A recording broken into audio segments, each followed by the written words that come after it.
श्री नानक पाद पंकज बंदन पाद पंकज बंदन सिमरो अंगद दुख निकंदन अमरदास गुर हृदय दयावा हृदय दयावा श्री गुरु रामदास गुण गावा श्री अर्जन विघ्नन के नाशक विघ्नन के नाशक हर गोबिंद शुभ मत प्रकाशक श्री हरि राय नमो कर जोरी नमो कर जोरी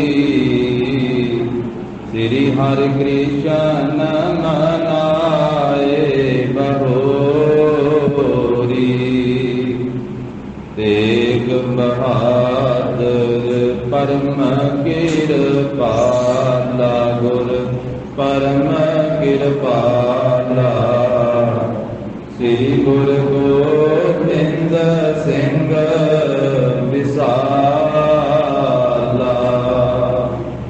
तरों तरा पार पुन पुन सीसा जी पुन पुन सीसा बंदों बार बार जगदीशा जिसमें अमृत ज्ञान है मानिक भगत वैराग श्री गुरु ग्रंथ साहिब उदत बंदों कर अनुराग एक ओंकारा सतगुरु तेरे प्रसाद सच होए वाहिगुरु जी की फतेह विघ्न विनाशन सोए वाहिगुरु जी की फतेह विघ्न विनाशन सोए। सतनाम श्री वाहिगुरु सतगुरु आम कर यथा सतगुरु प्राप्ति प्रचार क्या करते श्री सतगुरु गम्य मामदार आमा कर सुख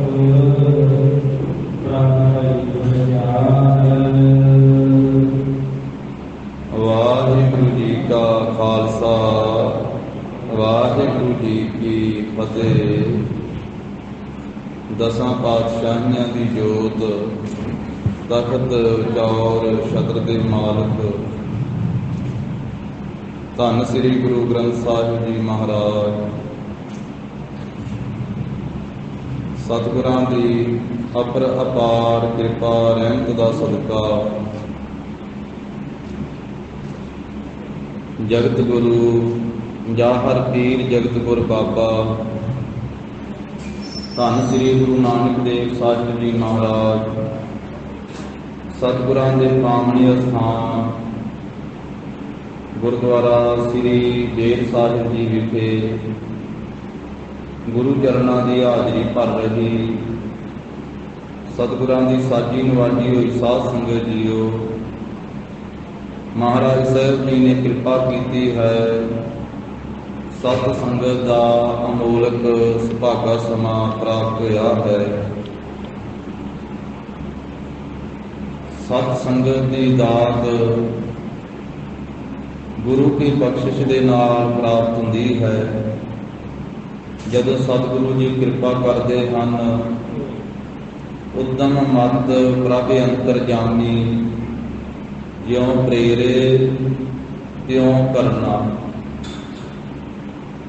जदों सतगुरु जी उद्दम मत प्रेरणा देते हैं ਤਾਂ ਜੀਵ ਸਤ ਸੰਗਤ ਵਿੱਚ ਆਉਣ ਦਾ ਉਦਮ ਕਰਦਾ ਹੈ। ਉਂਝ ਤਾਂ ਸਾਰੀ ਜ਼ਿੰਦਗੀ ਇਨਸਾਨ ਉਦਮ ਕਰਦਾ ਹੈ ਧੰਦੇ ਵਾਸਤੇ, ਪਦਾਰਥ ਵਾਸਤੇ, ਪਰ ਜਿਸ ਵੇਲੇ ਗੁਰੂ ਕੀ ਰਹਿਮਤ ਹੁੰਦੀ ਹੈ ਤਾਂ ਫਿਰ ਇਹ ਧਰਮ ਵਾਸਤੇ ਵੀ ਉਦਮ ਕਰਦਾ ਹੈ, ਫਿਰ ਪਰਮਾਤਮਾ ਦੀ ਪ੍ਰਾਪਤੀ ਵਾਸਤੇ ਵੀ ਉਦਮ ਕਰਦਾ ਹੈ। ਕਿਉਂਕਿ ਉਦਮ ਤੋਂ ਬਿਨਾ ਨਾ ਪਦਾਰਥ ਮਿਲਦਾ ਹੈ ਤੇ ਉਦਮ ਤੋਂ ਬਿਨਾ ਸਤ ਸੰਗਤ ਵਿੱਚ ਵੀ ਨਹੀਂ ਆਇਆ ਜਾਂਦਾ। ਉਦਮ ਕਰਨ ਵਾਸਤੇ ਗੁਰੂ ਸਾਹਿਬ ਜੀ ਵਾਰ-ਵਾਰ ਉਪਦੇਸ਼ ਦਿੰਦੇ ਆ। ਜਿਵੇਂ ਜਗਤ ਗੁਰੂ ਜੀ ਨੇ ਸਭ ਸੰਸਾਰ ਨੂੰ ਉਪਦੇਸ਼ ਦਿੱਤਾ ਤੇ ਆਖਿਆ ਧਰਮ ਦੀ ਕਿਰਤ ਕਰੋ, ਵੰਡ ਕੇ ਛਕੋ, ਨਾਮ ਜਪੋ। ਕਿਰਤ ਕਰਨ ਵਾਸਤੇ ਵੀ ਉਦਮ ਕਰਨਾ ਪੈਣਾ ਤੇ ਕੀਰਤੀ ਕਰਨ ਵਾਸਤੇ ਵੀ ਉਦਮ ਕਰਨਾ ਹੀ ਪੈਣਾ। ਉਦਮ ਤੋਂ ਬਿਨਾਂ ਨਾ ਕਿਰਤ ਹੋ ਸਕਦੀ ਹੈ ਤੇ ਨਾ ਕੀਰਤੀ ਹੋ ਸਕਦੀ ਹੈ। ਇਸ ਕਰਕੇ ਉਦਮ ਤੋਂ ਬਿਨਾਂ ਨਾ ਪਦਾਰਥ ਪ੍ਰਾਪਤ ਹੋ ਸਕਦਾ ਹੈ ਤੇ ਨਾ ਪਰਮਾਤਮਾ ਪ੍ਰਾਪਤ ਹੋ ਸਕਦਾ। ਸੁਖਮਨੀ ਸਾਹਿਬ ਦੇ ਅੰਦਰ ਪੰਜਵੇਂ ਪਾਤਸ਼ਾਹ ਜੀ ਨੇ ਉਦਮ ਦੇ ਸੰਬੰਧ ਵਿੱਚ ਬਚਨ ਕੀਤਾ, ਸਗਲ ਉਦਮ ਮਹਿ ਉਦਮ ਭਲਾ, ਹਰਿ ਕਾ ਨਾਮ ਜਪੋ ਜੀ ਸਦਾ। ਕਿ ਸਾਰਿਆਂ ਉਦਮਾਂ ਨਾਲੋਂ ਚੰਗਾ ਉਦਮ ਉਹ ਹੈ, ਚੰਗਾ ਪੁਰਸ਼ਾਰਥ ਉਹ ਹੈ ਜੋ ਉਦਮ ਕਰਕੇ ਵਾਹਿਗੁਰੂ ਜੀ ਦਾ ਨਾਮ ਜਪਿਆ ਜਾਵੇ, ਉਦਮ ਕਰਕੇ ਸਤ ਸੰਗਤ ਕੀਤੀ ਜਾਵੇ। ਕਿਸੇ ਗੁਰਮੁਖ ਦੇ ਬੋਲ ਆ ਉਦਮ ਦੇ ਸੰਬੰਧ ਵਿੱਚ ਤੇ ਆਲਸ ਦੇ ਸੰਬੰਧ ਵਿੱਚ, ਉਹ ਕਹਿੰਦਾ ਹੈ ਉਦਮ ਅੱਗੇ ਲక్ష్ਮੀ ਤੇ ਪੱਖੇ ਅੱਗੇ ਪਾਉਣ। ਆ ਪੱਖਾ ਚੱਲਦਾ ਤੇ ਇਹਦੇ ਅੱਗੇ ਅੱਗੇ ਹਵਾ ਭੱਜੀ ਫਿਰਦੀ, ਪੱਖਾ ਨਾ ਚੱਲੇ ਤੇ ਹਵਾ ਨਾ ਆਵੇ। ਕਹਿੰਦੇ ਉਦਮ ਅੱਗੇ ਲక్ష్ਮੀ, ਵੀ ਉਦਮ ਕਰਨ ਵਾਲੇ ਸੰਸਾਰੀ ਮਾਇਆ ਵੀ ਉਦਮ ਕਰਨ ਵਾਲੇ ਪ੍ਰਾਪਤ ਕਰਦੇ। ਉਦਮ ਅੱਗੇ ਲక్ష్ਮੀ ਤੇ ਪੱਖੇ ਅੱਗੇ ਪਾਉਣ, ਜਿੱਥੇ ਦਲਿੱਦਰ ਆ ਵਸੇ ਉੱਥੇ ਸੁਖੀਆ ਕੌਣ। ਜਿੱਥੇ ਦਲਿੱਦਰ ਆ ਕੇ ਵਸ ਜਾਵੇ ਉੱਥੇ ਕਿੰਨੇ ਸੁਖੀ ਰਹਿਣਾ। ਉਦਮੀ ਚੀਰਨ ਪਰਬਤਾਂ ਤੇ ਨਹਿਰਾਂ ਵਾਗ ਖਲੋਣ। ਉਦਮ ਕਰਨ ਵਾਲੇ ਪਹਾੜਾਂ ਨੂੰ ਵੀ ਚੀਰ ਦਿੰਦੇ, ਵੇ ਦੀ ਨਹਿਰਾਂ ਕੱਢ ਦਿੰਦੇ। ਉਦਮੀ ਚੀਰਨ ਪਰਬਤਾਂ ਤੇ ਨਹਿਰਾਂ ਵਾਗ ਖਲੋਣ, ਤੇ ਦਲਿੱਦਰੀ ਘਰ ਦੀ ਗਾਂ ਦਾ ਦੁੱਧ ਕਦੇ ਨਾ ਚੋਣ। ਇਸ ਕਰਕੇ ਉਦਮ ਪਦਾਰਥ ਵਾਸਤੇ ਵੀ ਕੀਤਾ ਜਾਂਦਾ ਹੈ, ਪਰ ਮਹਾਰਾਜ ਕਹਿੰਦੇ ਉਦਮ ਪਰਮਾਰਥ ਵਾਸਤੇ ਵੀ ਕਰ ਭਾਈ। ਭਾਈ ਪ੍ਰਾਪਤ ਮਾਨੁਖ ਦੇ ਹੁਰੀਆ, ਗੋਬਿੰਦ ਮਿਲਣ ਕੀ ਇਹ ਤੇਰੀ ਬਰੀਆ। ਅਵਰ ਕਾਜ ਤੇਰਾ ਕਿਤੇ ਨਾ ਕਾਮ, ਮਿਲ ਸਾਧ ਸੰਗਤ ਭਾਜ ਕੇਵਲ ਨਾਮ। ਤੋ ਇਸ ਕਰਕੇ ਗਰੀਬ ਨਵਾਜ ਸਾਹਿਬ ਜਦੋਂ ਕਿਰਪਾ ਕਰਦੇ ਆ, ਮਤ ਬੁੱਧ ਬਖਸ਼ਦੇ ਆ, ਫਿਰ ਹੀ ਇਨਸਾਨ ਸਤ ਸੰਗਤ ਵੱਲ ਨੂੰ ਚੱਲ ਕੇ ਆਉਂਦਾ, ਇਹ ਉਦਮ ਕਰਦਾ। ਤੇ ਇੱਧਰ ਆਉਣ ਵਾਲੇ ਫਿਰ ਮਹਾਰਾਜ ਸਾਹਿਬ ਕਹਿੰਦੇ ਜਿਹੜੇ ਸੰਗਤ ਵਿੱਚ ਚੱਲ ਕੇ ਆਉਂਦੇ ਉਹਨਾਂ ਦੇ ਪੈਰ ਵੀ ਚਰਨ ਬਣ ਜਾਂਦੇ। ਪਾਪ ਸੁਹਾਵੇ ਜਾਂ ਤਉ ਧਿਰ ਜੁਲਦੇ, ਸੀਸ ਸੁਹਾਵਾ ਚਰਨੀ, ਮੁਖ ਸੁਹਾਵਾ ਜਾਂ ਤਉ ਜਸ ਗਾਵੈ, ਜੀਉ ਭਇਆ ਤਉ ਸਰਨ। ਇਹ ਸੰਗਤ ਵਿੱਚ ਇੱਕ ਇੱਕ ਮਿੰਟ, ਇੱਕ ਇੱਕ ਛਿਨ ਜਿਹੜਾ ਬਤੀਤ ਹੁੰਦਾ ਹੈ, ਸ਼ਰਧਾ ਭਾਵਨਾ ਗੁਰੂ ਕੇ ਵਿਸ਼ਵਾਸ ਦੇ ਵਿੱਚ, ਇਹ ਲੇਖੇ ਦੇ ਵਿੱਚ ਹੈ। ਉਮਰ ਸੋਈ ਵਿੱਚ ਲੇਖੇ ਤੇ ਜੋ ਯਾਦ ਸਾਈਂ ਵਿੱਚ ਗੁਜ਼ਰੀ, ਪੈਂਦੀ ਮੁਜਰੀ। ਇਹ ਲੇਖੇ ਦੇ ਵਿੱਚ ਸਮਾਂ ਇੱਕ ਦਿਲ, ਜਿੰਨਾ ਵੀ ਸਮਾਂ ਜਿਹੜਾ ਗੁਰੂ ਸਾਹਿਬ ਜੀ ਦੇ ਪਿਆਰ ਵਿੱਚ, ਗੁਰੂ ਸਾਹਿਬ ਜੀ ਦੇ ਚਰਨਾਂ ਦਾ ਧਿਆਨ ਧਰਦਿਆਂ ਹੋਇਆਂ, ਮਹਾਰਾਜ ਸਾਹਿਬ ਜੀ ਦੇ ਚਰਨਾਂ ਦੇ ਵਿੱਚ ਜੋ ਬਤੀਤ ਕੀਤਾ ਜਾਂਦਾ, ਤਾਂ ਲੜੀਵਾਰ ਰੂਪ ਦੇ ਵਿੱਚ ਸਾਧ ਸੰਗਤ ਜੀ ਦਸ਼ਮੇਸ਼ ਪਾਤਸ਼ਾਹ ਜੀ ਦਾ ਇਤਿਹਾਸ ਸਰਵਣ ਕਰ ਰਹੇ ਹਾਂ। ਜਿਵੇਂ ਮਹਾਰਾਜ ਸਾਹਿਬ ਜੀ ਮਾਲਵੇ ਧੋਂਦਿਆਂ ਹੋਇਆਂ ਦੱਖਣ ਵੱਲ ਨੂੰ ਅੱਗੇ ਜਾ ਰਹੇ ਹਨ, ਤਾਂ ਸਤਿਗੁਰੂ ਗਰੀਬ ਨਵਾਜ ਸਾਹਿਬ ਜੀ ਸਰਸੇ ਤੋਂ ਅੱਗੇ ਨੌਹਰ ਨਗਰ ਦੇ ਵਿੱਚ ਪਹੁੰਚੇ। ਉੱਥੋਂ ਗਰੀਬ ਨਵਾਜ ਸਾਹਿਬ ਜੀ ਫਿਰ ਭਾਦਰਾ ਨਾਮ ਦਾ ਨਗਰ ਉੱਥੇ ਪਹੁੰਚੇ ਹਨ। ਤੇ ਇਹ ਭਾਦਰਾ ਨਾਮ ਦਾ ਨਗਰ ਜਿਹੜਾ ਇਹ ਰਿਆਸਤ ਬੀਕਾਨੇਰ ਦੇ ਵਿੱਚ ਹੈ। ਸਰਸੇ ਤੋਂ ਭਾਈ ਵੀਰ ਸਿੰਘ ਜੀ ਨੇ ਲਿਖਿਆ ਕਿ 10-12 ਕੋਹ ਪਰੇ ਹੈ। ਔਰ ਇਸ ਥਾਂ ਦੇ ਉੱਤੇ ਗੁਰਦੁਆਰਾ ਸਾਹਿਬ ਸੋਭਨੀਕ ਹੈ। ਤਾਂ ਉੱਥੋਂ ਫਿਰ ਅੱਗੇ ਮਹਾਰਾਜ ਸਾਹਿਬ ਜੀ ਹੋਰ 7 ਕੋਹ ਪੈਂਡਾ ਅੱਗੇ ਤੈਅ ਕੀਤਾ ਤੇ ਸੁਹੇਵਾ ਨਾਮ ਨਗਰ ਦਾ ਉੱਥੇ ਮਹਾਰਾਜ ਸਾਹਿਬ ਜੀ ਨੇ ਪੜਾਅ ਕੀਤਾ। ਔਰ ਇਹ ਸਰਸੇ ਤੋਂ 25 ਕੋਹ ਪਰੇ ਹੈ।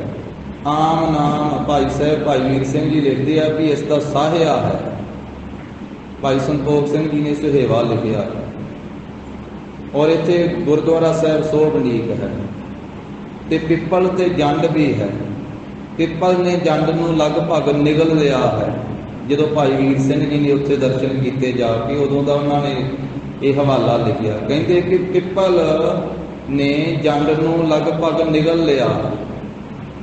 ਇਹ ਰਿਆਸਤ ਬੀਕਾਨੇਰ ਦੇ ਵਿੱਚ ਹੈ। ਔਰ ਮਹਾਰਾਜ ਸਾਹਿਬ ਜੀ ਨੇ ਉੱਥੇ ਇਸ ਨਗਰ ਦੇ ਵਿੱਚ ਬੈਠੇ ਆ। ਸਾਹਮਣੇ ਉਹ ਜੰਡ ਦੇ ਵਿੱਚ ਪਿੱਪਲ ਉੱਗਿਆ ਸੀ ਨਾ, ਤੇ ਉਹਦੇ ਵੱਲ ਵੇਖ ਕੇ ਬਚਨ ਕੀਤਾ ਸੀ। ਆਪਾਂ ਕੱਲ ਪ੍ਰਸੰਗ ਪੜ੍ਹਿਆ। ਗਰੀਬ ਨਵਾਜ ਕਹਿਣ ਲੱਗੇ ਜਦੋਂ ਇਹ ਪਿੱਪਲ ਵੱਡਾ ਹੋਵੇਗਾ ਤੇ 4 ਚੁਫੇਰੇ ਫੈਲ ਜਾਵੇਗਾ ਤੇ ਜੰਡ ਨੂੰ ਆਪਣੇ ਥੱਲੇ ਦਬਾ ਲਵੇਗਾ। ਉਸ ਮੌਕੇ ਤੇ ਸਾਡਾ ਖਾਲਸਾ ਜਿਹੜਾ ਹੈ ਉਹ ਬੇਅੰਤ ਵਧੇ ਫੁੱਲੇਗਾ। ਹੁਣ ਤਾਂ ਮਾਰੇ ਕਹਿੰਦੇ ਹਲੇ ਸਾਡਾ ਖਾਲਸਾ ਰਿੜਦਾ ਹੀ ਆ ਗੋਡਿਆਂ ਭਾਰ ਹੀ। ਤਾਂ ਜਿਸ ਵੇਲੇ ਨਿਗਲ ਲਵੇਗਾ ਫਿਰ ਖਾਲਸਾ ਬੇਅੰਤ ਵਧੇਗਾ ਤੇ ਫਿਰ ਜਿਹੜੇ ਜਾਬਰ ਜ਼ਾਲਮ ਆ ਉਹਨਾਂ ਨੂੰ ਸੋਧਾ ਲਾਵੇਗਾ ਖਾਲਸਾ। ਤਾਂ ਫਿਰ ਸਾਧ ਸੰਗਤ ਜੀ ਸਮੇਂ ਦੇ ਨਾਲ ਗੁਰੂ ਕੇ ਖਾਲਸਾ ਵਧਿਆ ਫੁੱਲਿਆ। ਜਿਵੇਂ ਮਿਸਲਾਂ ਹੋਈਆਂ ਫਿਰ ਬਾਅਦ ਵਿੱਚ ਖਾਲਸੇ ਦਾ ਰਾਜ ਵੀ ਹੋਇਆ। ਮਹਾਰਾਜਾ ਰਣਜੀਤ ਸਿੰਘ ਜੀ ਦੇ ਸਮੇਂ ਬਾਬਾ ਫੂਲਾ ਸਿੰਘ ਜੀ ਅਕਾਲੀ, ਸਰਦਾਰ ਹਰੀ ਸਿੰਘ ਜੀ ਨਲੂਆ, ਐਸੇ ਸਰਦਾਰ ਸ਼ਾਮ ਸਿੰਘ ਜੀ ਅਟਾਰੀ ਵਰਗੇ ਜਰਨੈਲ ਖਾਲਸੇ 'ਚ ਹੋਏ। ਤਾਂ ਮਹਾਰਾਜ ਸਾਹਿਬ ਸੱਚੇ ਪਾਤਸ਼ਾਹ ਦੇ ਉਹ ਬਚਨ ਪੂਰੇ ਹੋਏ ਵੀ ਤੇ ਅੱਗੇ ਹੁੰਦੇ ਵੀ ਰਹਿਣੇ। ਤਾਂ ਉੱਥੇ ਜਿਵੇਂ ਫਿਰ ਮਹਾਰਾਜ ਸਾਹਿਬ ਜੀ ਨੇ ਭਾਈ ਪਰਮ ਸਿੰਘ ਤੇ ਧਰਮ ਸਿੰਘ ਜੀ ਨੂੰ ਬਖਸ਼ਿਸ਼ਾਂ ਕੀਤੀਆਂ ਸੀ ਪਿੱਛੇ, ਉਹ ਘੋੜੇ ਵੀ ਤੇ ਇਸੇ ਤਰੀਕੇ ਦੇ ਨਾਲ ਮਹਾਰਾਜ ਦੇ ਬਖਸ਼ਿਸ਼ ਕੀਤੇ ਹੋਏ ਸ਼ਸਤਰ ਵੀ ਸੀਸ ਤੇ ਰੱਖ ਕੇ ਤੇ ਘੋੜੇ ਫੜ ਕੇ ਨਾਲ ਲੈ ਕੇ ਉੱਤੇ ਚੜ੍ਹੇ ਨਹੀਂ ਸੀ। ਪੁੱਛਣ ਤੇ ਉਹਨਾਂ ਨੇ ਦੱਸਿਆ ਸੀ ਕਿ ਮਹਾਰਾਜ ਅਸੀਂ ਆਪ ਜੀ ਦੀ ਬਖਸ਼ਿਸ਼ ਜਾਣ ਕੇ ਅਸੀਂ ਕਿਹਾ ਕਿ ਉੱਤੇ ਕੀ ਚੜ੍ਹਨਾ ਘੋੜਿਆਂ ਦੇ, ਇਹਦਾ ਨਮਸਕਾਰ ਕਰਨ ਜੋ ਗੁਰੂ ਜੀ ਨੇ ਬਖਸ਼ੇ। ਸ਼ਸਤਰ ਗਾਤਰੇ ਕੀ ਸਜਾਉਣੇ ਤਾਂ ਸਿਰ ਤੇ ਰੱਖਣ ਜੋ, ਪੂਜਣ ਜੋ। ਮਹਾਰਾਜ ਸਾਹਿਬ ਜੀ ਉਹਨਾਂ ਦੀ ਭਾਵਨਾ ਵੇਖ ਕੇ ਕਹਿਣ ਲੱਗੇ ਵੀ ਤੁਹਾਡੀ ਰਸਨਾ ਹੀ ਕਿਰਪਾਨ ਹੋਵੇਗੀ, ਤੁਹਾਡੀ ਜੀਭ ਵੀ ਤਲਵਾਰ ਦਾ ਕੰਮ ਕਰਿਆ ਕਰੇਗੀ, ਇਹ ਸ਼ਸਤਰ ਤੋਂ ਪਹਿਲਾਂ ਪਾਰ ਕਰ ਦਿਆ ਕਰੇਗੀ ਕਿ ਜਿਹੜੇ ਤੁਹਾਡੇ ਬੋਲ ਨਿਕਲਣਗੇ ਨਾ ਉਹ ਪੂਰੇ ਹੋਇਆ ਕਰਨ। ਐਸੀਆਂ ਬਖਸ਼ਿਸ਼ਾਂ ਮਹਾਰਾਜ ਸਾਹਿਬ ਜੀ ਨੇ ਕੀਤੀਆਂ। ਤਾਂ ਗਰੀਬ ਨਵਾਜ ਸਾਹਿਬ ਜੀ ਦੇ ਬਚਨ ਸੁਣ ਕਰਕੇ ਖਾਲਸੇ ਨੇ ਕਲਗੀਧਰ ਪਾਤਸ਼ਾਹ ਜੀ ਨੂੰ ਧੰਨ ਧੰਨ ਆਖਿਆ। ਇਸ ਤੋਂ ਅੱਗੇ ਸਾਧ ਸੰਗਤ ਜੀ ਜਿਵੇਂ ਮਹਾਰਾਜ ਉਸ ਸੁਹੇਵਾ ਨਗਰ ਤੋਂ ਅੱਗੇ ਸਤਿਗੁਰੂ ਜੀ ਚੱਲਦੇ ਇਹ ਰਿਆਸਤ ਬੀਕਾਨੇਰ ਤੋਂ, ਜਿਵੇਂ ਗਰੀਬ ਨਵਾਜ ਸਾਹਿਬ ਜੀ ਹੋਰ ਥਾਵਾਂ ਤੇ ਕਿੱਥੇ ਮਹਾਰਾਜ ਪਹੁੰਚਦੇ ਆ, ਸ਼ਰਧਾ ਭਾਵਨਾ ਦੇ ਨਾਲ ਅਗਲਾ ਇਤਿਹਾਸ ਸਰਵਣ ਕਰੀਏ। ਧੰਨ ਸ੍ਰੀ ਗੁਰੂ ਗੋਬਿੰਦ ਸਿੰਘ ਮਹਾਰਾਜ ਜੀ ਦਾ ਧਿਆਨ ਧਰਦਿਆਂ ਹੋਏ ਆ ਉਚਾਰਨ ਕਰੋ ਜੀ ਸਤਿਨਾਮ ਸ੍ਰੀ ਵਾਹਿਗੁਰੂ। ਸਤਿਨਾਮ ਸ੍ਰੀ ਵਾਹਿਗੁਰੂ ਸਾਹਿਬ ਜੀ।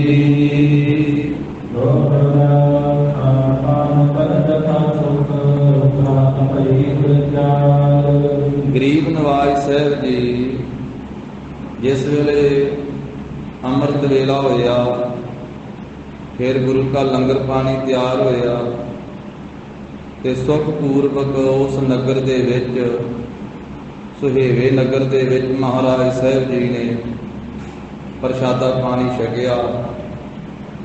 ਫਿਰ ਸਤਿਗੁਰੂ ਸਾਹਿਬ ਜੀ ਇਸ ਤਰ੍ਹਾਂ ਦਿਨ ਚੜ੍ਹੇ ਤੋਂ ਤਿਆਰ ਬਰ ਤਿਆਰ ਹੋਏ ਅੱਗੇ ਚੱਲਣ ਵਾਸਤੇ ਸਾਰੀ ਗੁਰੂ ਕੀ ਫੌਜ ਨੇ ਵੀ ਪ੍ਰਸ਼ਾਦਾ ਪਾਣੀ ਛਕ ਲਿਆ ਹੈ।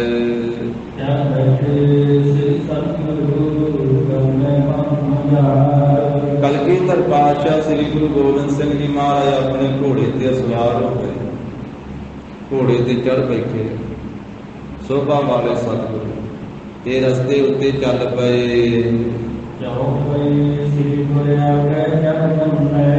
ਜਦੋਂ ਕਲਗੀਧਰ ਪਾਤਸ਼ਾਹ ਨੇ ਆਪਣੇ ਘੋੜੇ ਨੂੰ ਤੋਰਿਆ ਤੇ ਕੁਝ ਅੱਗੇ ਗਏ,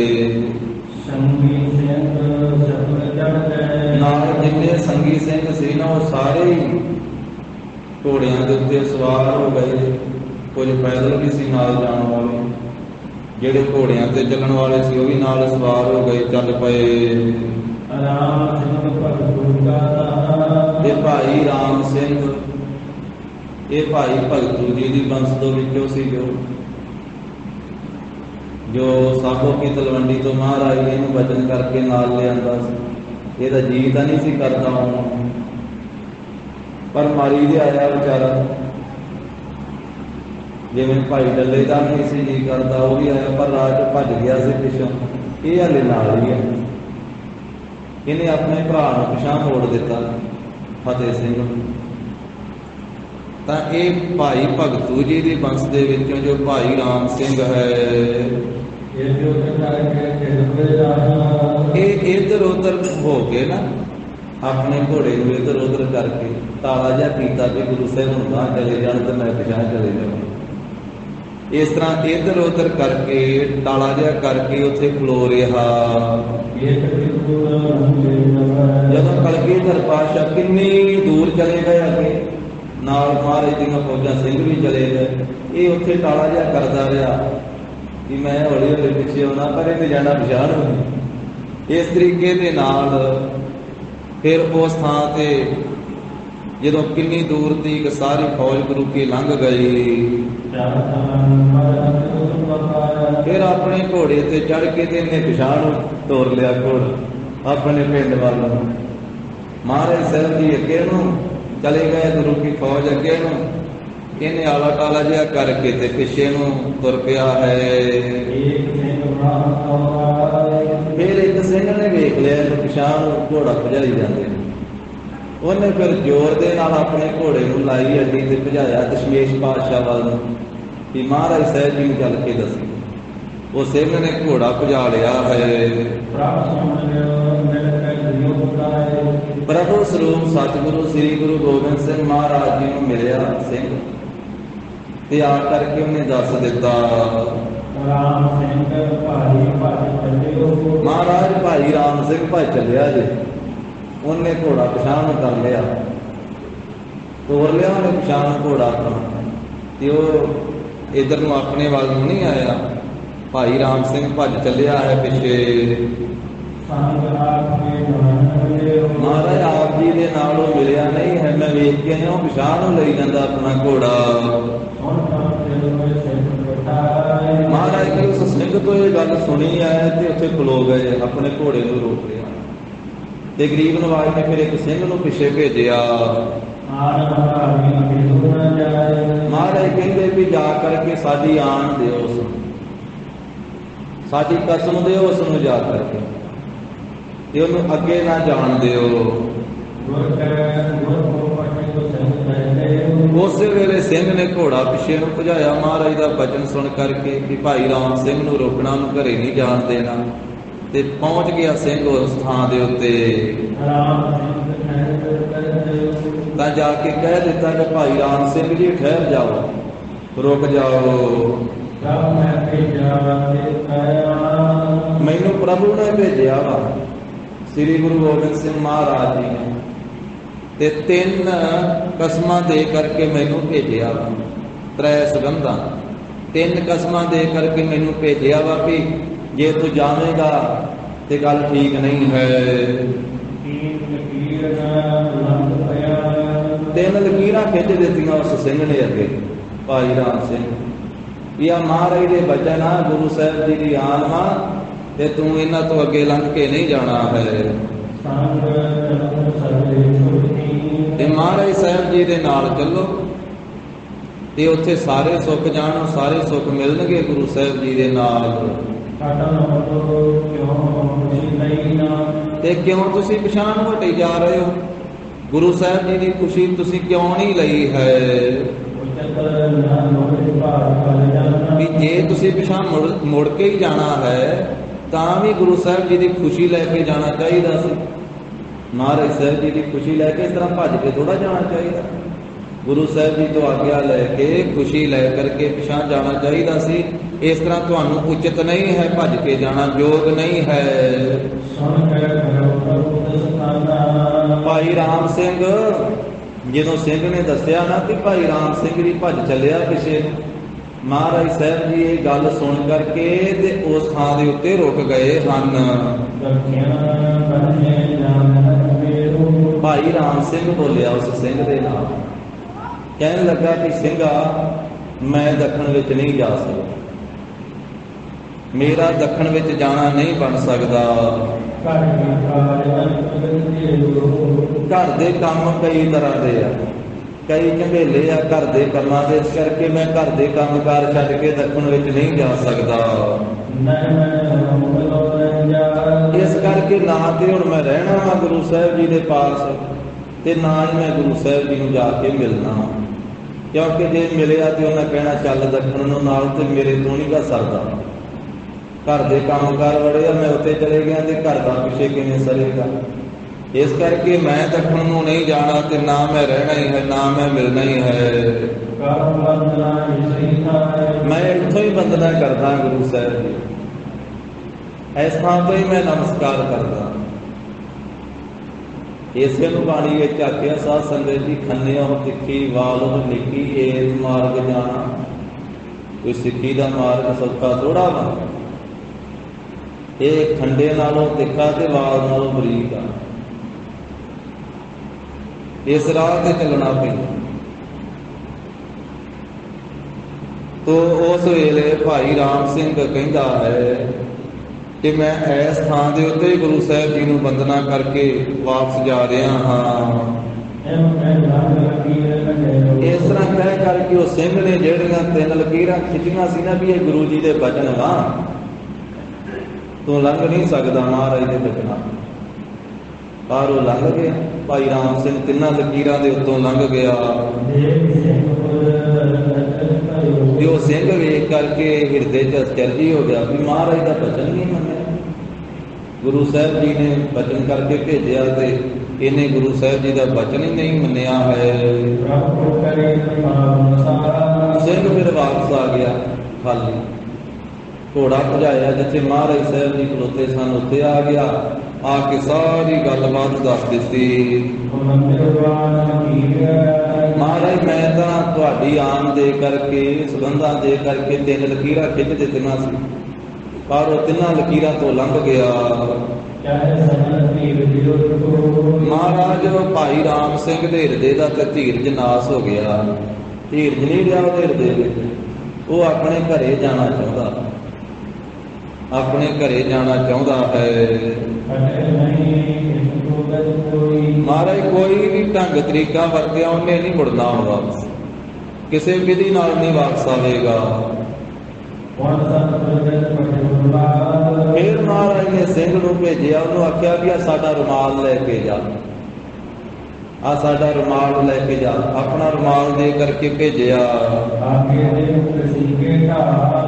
ਦਾਲ ਤੋ ਜਿਸ ਵੇਲੇ ਜਾਗੇਗਾ ਨਾ ਤੇ ਭਾਈ ਰਾਮ ਸਿੰਘ ਦੇ ਅੱਗੇ ਤੂੰ ਸੁੱਟਦਾ ਨਹੀਂ ਇਹ ਰੁਮਾਲ ਸਾ, ਉਹਦੇ ਅਗਲੇ ਪਾਸੇ ਰੱਖ ਦੇਵੀਂ ਸਾਡਾ ਰੁਮਾਲ, ਕੇ ਉਹਨੂੰ ਰੋਕੀ।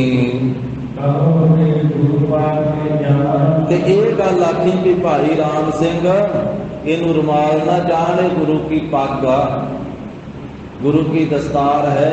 ਗੁਰੂ ਸਾਹਿਬ ਜੀ ਨੇ ਬਚਨ ਕਰਕੇ ਭੇਜਿਆ ਵਾ ਕਿ ਰੁਮਾਲ ਸਾਡਾ ਅੱਗੇ ਰੱਖ ਕੇ ਆਖੀ ਵੀ ਆ ਗੁਰੂ ਕੀ ਦਸਤਾਰ ਆ, ਇਹਦੇ ਤੋਂ ਲੰਘ ਕੇ ਨਹੀਂ ਤੂੰ ਅੱਗੇ ਜਾਣਾ। ਹਾਂ, ਇਸ ਕਰਕੇ ਤੂੰ ਬਚਨ ਮੰਨ ਤੇ ਵਾਪਸ ਆ। ਇਸ ਰੁਮਾਲ ਦੇ ਉੱਤੋਂ ਦੀ ਤੂੰ ਲੰਘ ਕੇ ਨਹੀਂ ਤੇਰਾ ਜਾਣਾ ਬਣ ਸਕਦਾ, ਤੂੰ ਨਹੀਂ ਲੰਘਣਾ ਹੈ। ਉਸ ਮੌਕੇ ਤੇ ਸਿੰਘ ਨੇ ਮਹਾਰਾਜ ਸਾਹਿਬ ਜੀ ਦਾ ਰੁਮਾਲ ਲੈ ਕੇ ਤੇ ਗੁਰੂ ਸਾਹਿਬ ਜੀ ਦਾ ਬਚਨ ਸੁਣ ਕੇ ਛੇਤੀ ਘੋੜੇ ਨੂੰ ਭਜਾਇਆ ਹੈ। ਆ ਕੇ ਮਿਲਿਆ ਹੈ ਸਿੱਖ ਉੱਥੇ ਜਿੱਥੇ ਭਾਈ ਰਾਮ ਸਿੰਘ ਜੀ ਪਛਾਣ ਨੂੰ ਜਾ ਰਹੇ ਸਨ। ਭਾਈ ਰਾਮ ਸਿੰਘ ਦੇ ਅਗਲੇ ਪਾਸੇ ਘੋੜਾ ਕਰਕੇ ਤੇ ਉਹ ਰੁਮਾਲ ਸੁੱਟ ਦਿੱਤਾ ਥੱਲੇ ਭਾਈ ਰਾਮ ਸਿੰਘ ਦੇ ਅੱਗੇ।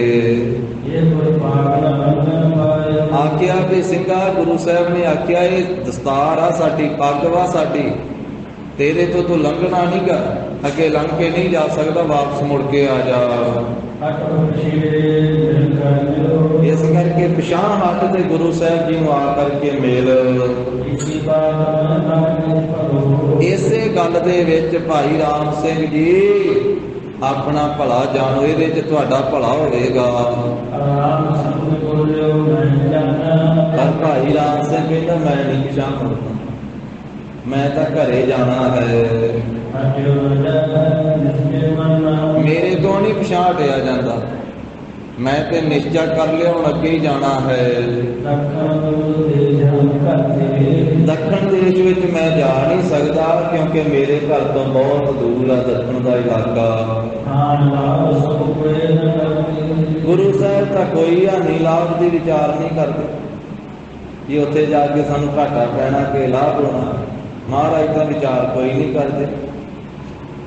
ਇਸ ਕਰਕੇ ਮੇਰੇ ਘਰ ਤੋਂ ਦੱਖਣ ਬਹੁਤ ਦੂਰ ਆ, ਪਰ ਸਤਿਗੁਰੂ ਸਾਹਿਬ ਜੀ ਹਾਨੀ ਲਾਭ ਦੀ ਕੋਈ ਖਬਰ ਨਹੀਂ ਕਰਦੇ। ਪਰ ਗਰੀਬ ਨਵਾਜ ਸਾਹਿਬ ਜੀ ਆਪਣੇ ਸਿੱਖਾਂ ਨੂੰ ਹਾਨੀ ਤਾਂ ਨਹੀਂ ਹੋਣ ਦਿੰਦੇ, ਸਾਧ ਸੰਗਤ ਮਹਾਰਾਜ ਦੇ ਲਾਭ ਹੀ ਦਿੰਦੇ। ਪਰ ਸੰਸਾਰੀ ਜੀਵ ਆਪਣੇ ਤਰੀਕੇ ਨਾਲ ਲਾਭ ਦੀ ਸੋਚ ਕਰਦਾ ਹੈ, ਲਾਭ ਦੀ ਵਿਚਾਰ ਕਰਦਾ।